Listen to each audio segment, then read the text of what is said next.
Hello, and welcome to Fort Worth Central Station.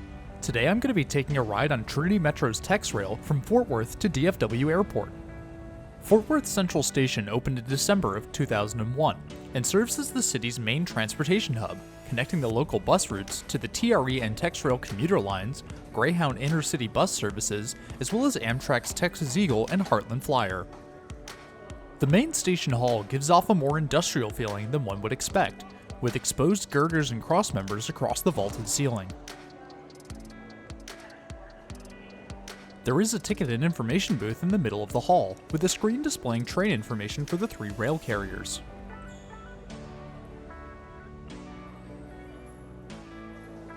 There was also this weird security robot that I had never seen before. It's called a Nightscope K5, and it scans the environment for anomalies and reports disturbances back to the security team so they can investigate if need be. I'm not sure how successful it truly is, and it seems more like a gimmick than a real security patrol. If you want to see the previous leg of this journey, where I took a ride on the Trinity Railway Express, click the link in the top right or click the link in the description below. Exiting the main hall and out onto the platforms brings passengers by the restored interurban Car 25.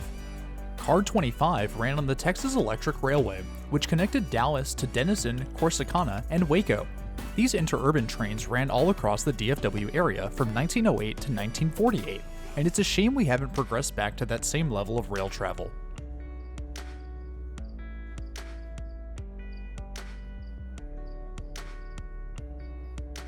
Tickets for TexRail are sold from any of the ticket machines located on the platforms. From said machines, tickets can be purchased for any of the DFW railways, with local and regional passes for sale as well as single rides. Regional passes grant access to TRE, TexRail, DART, and Denton A train services, as well as all buses in the area. Said regional day passes will cost $12, which is absolutely worth it if you plan on using the transit systems to get around the DFW area. For passengers using TexRail to commute to or from DFW Airport, single-way tickets go for $2.50, which is incredibly cheap for such a valuable means of transit. As we were waiting for our train, Amtrak's southbound Texas Eagle pulled into the station.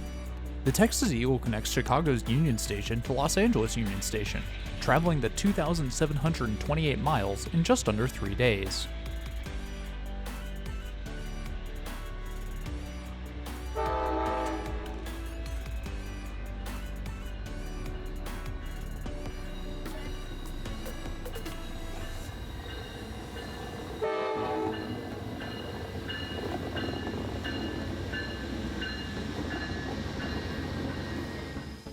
In addition to the Texas Eagle, Amtrak's other service, the Heartland Flyer, was doing some rearranging of cars before heading back northbound to Oklahoma City later that evening.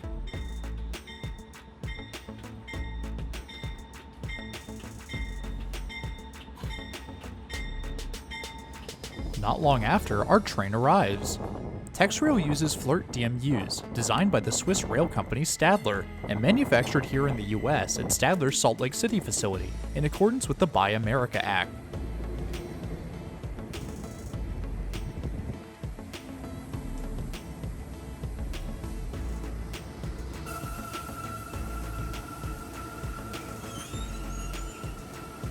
Boarding is straightforward, and there are plenty of seats to choose from before the train departs.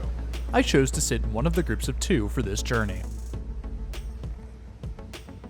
Our train departs not long after arriving, and we begin our 50-minute journey up to DFW Airport. As we leave Fort Worth, let's take a look at some stats about our train. My train this afternoon is eastbound TexRail train number 246, and is driven by one of TexRail's Stadler Flirt 3 DMUs named Spike. Each Flirt DMU is powered by 2 Deutz AG TCD 16-liter V8s located in the central power pack, producing 697 horsepower each for a total of 1,394 horsepower.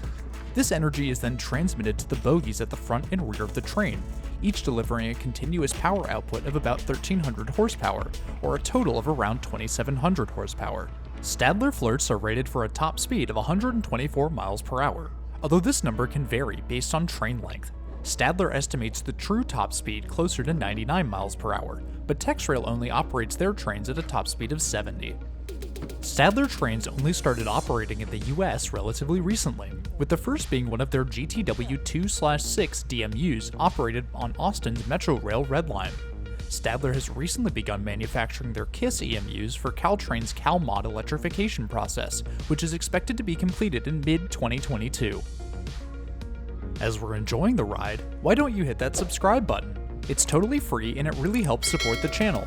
Oh, and hit that bell icon while you're down there so you never miss another video. Seating on TexRail is really nice.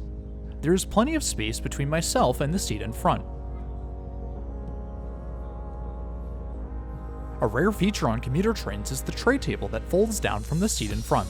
It's not too terribly big, but it's large enough to hold a laptop and get some work done on your journey.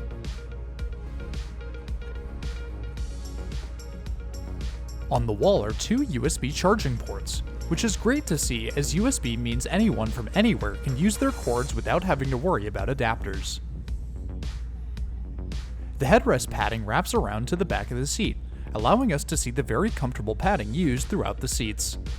Above the seats on either side of the train are luggage racks for small and medium-sized bags, as well as a couple coat hangers.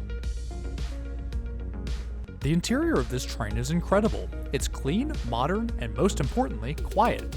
It's almost impossible to tell that this is a diesel-powered train, and the rail noise is almost inaudible. Here, take a listen.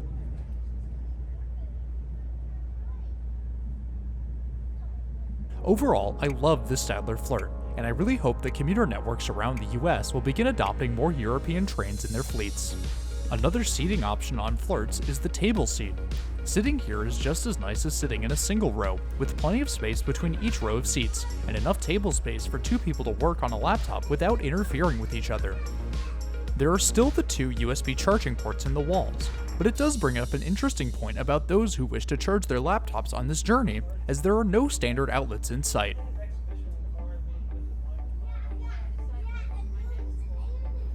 Moving through the train allows us to take a look at some of the general features on board.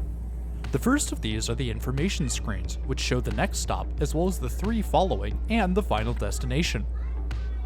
The two sections on each side of the central power pack are articulated, with no doors in between, which allows for easy movement between cars, although you do have to go up some stairs to get over the bogie in the middle. As I was making my way through, our train stopped at Northside Station, which allows me to show off the very European door sounds.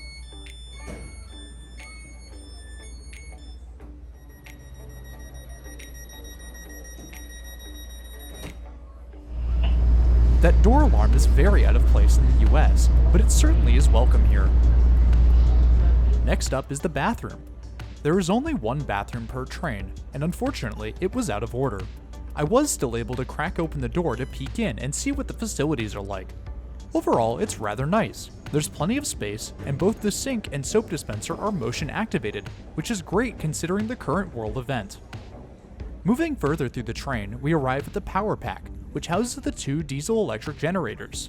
The doors on the power pack do an amazing job of minimizing the noise transmitted to the rest of the train, and you can really hear the difference the second they open.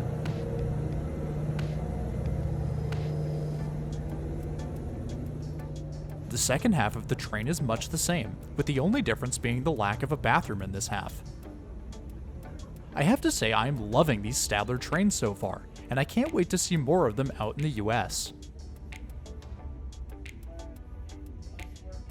The next major landmark on the route is TexRail's maintenance yard, where 3 of the 8 trains are stationed for maintenance and cleaning.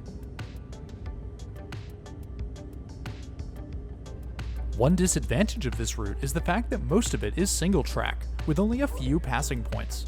That issue forced us to stop here and wait for a westbound train to pass us before continuing on. Grapevine is the next station on the route and is the home of the Grapevine Vintage Railroad, who offers train rides and excursions on 1920s rolling stock. They also keep a few other cars around, including a couple Budd SPV 2000 DMUs.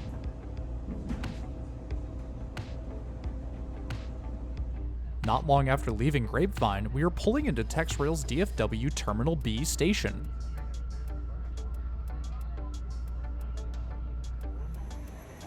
This station is one of the rare times that you are able to see 2 TexRail trains side by side.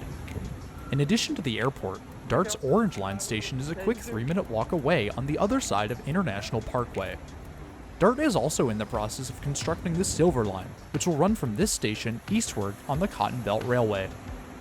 And that concludes today's trip report.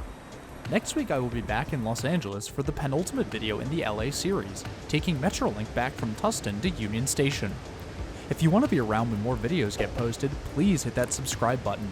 It's totally free and it really helps support the channel and the content I make. I would love to keep doing this for as long as possible, and your support helps me continue to do so. But anyways, that's all I have for today. Thanks for riding with me, and I'll see you in the next one.